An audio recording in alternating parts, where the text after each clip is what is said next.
The richness of humility and poverty. In the Gospel of the Holy 12, and similarly in the Bible, it is written, "Blessed are those who mourn, for they shall be comforted. Blessed are those who hunger and thirst for righteousness, for they shall be filled. Blessed are those who are persecuted for righteousness' sake, for theirs is the kingdom of God." Do these statements not describe the fundamental law of life? What we put out into the world returns to us, in this life or another, in both positive and negative ways. If we stand up for justice and suffer for it, we will one day experience great joy. We reap what we sow. If we suffer for our values and conscience, we will reap joy, an investment in our spiritual future. Oh, what a joy it is to live in this awareness. Blessed in spirit are the poor, for theirs is the kingdom of heaven, says the Gospel of the Holy 12. This sounds different from the biblical phrase, "Blessed are the poor in spirit." But are we truly poor in spirit? Do we not carry within us a divine dignity that can be obscured by too much possession and external attachments?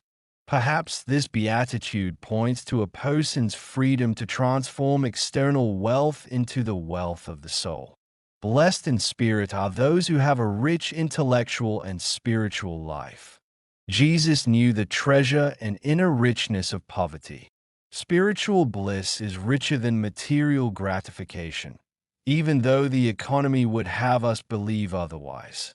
Outward poverty and modesty can often be linked to great inner richness.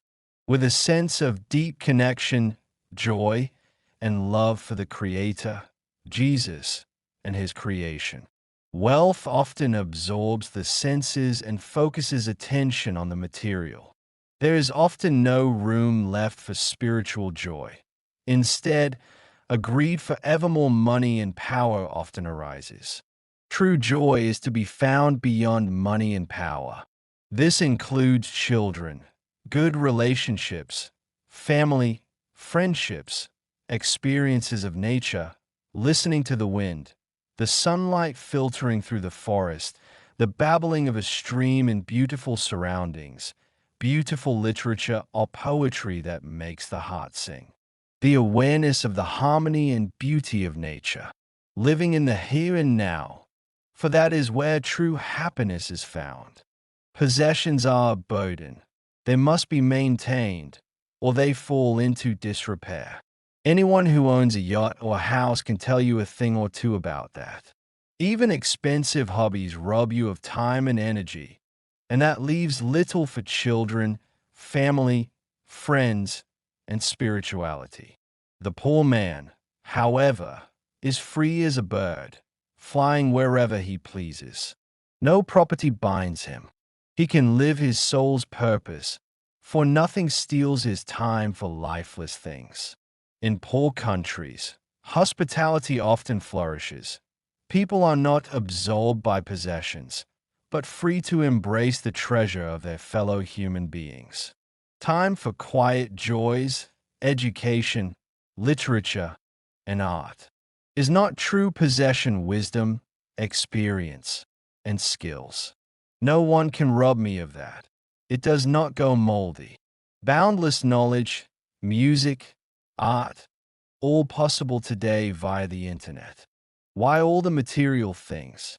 A smartphone reveals the entirety of human knowledge and culture. The rich live in fear of losing something, and their thoughts are often on power and money, how to use and increase them, rather than on reality. When so much is uncertain, trust in a loving guiding force grows. I don't know how, but I know that life will continue well. That's what makes it exciting. In a poor and modest life, gratitude for everything grows. Nothing is taken for granted. We have already experienced scarcity. Even amidst outward wealth, a modest life lived in joy is possible. Wealth can be a gift that one can handle responsibly and use to foster a more just and humane world. With poverty, a sense of justice and gratitude grows. It teaches us to pray, to thank the good powers, and to trust them. When prosperity does not dictate life, relationships and spiritual nourishment become more meaningful. People in the GDR, Russia, and elsewhere have experienced this. The individual is poor, but together we are rich, for everyone has something to give and to receive with gratitude. But how can you bring joy to someone who has everything? Very difficult. And what overwhelming gratitude comes from the poor? That touches the heart deeply. A study has also shown that the most content people belong to the lower middle class. Thus, greater justice would bring more joy to everyone. Working toward this makes the lives of the privileged colorful and exciting. This way, everyone wins.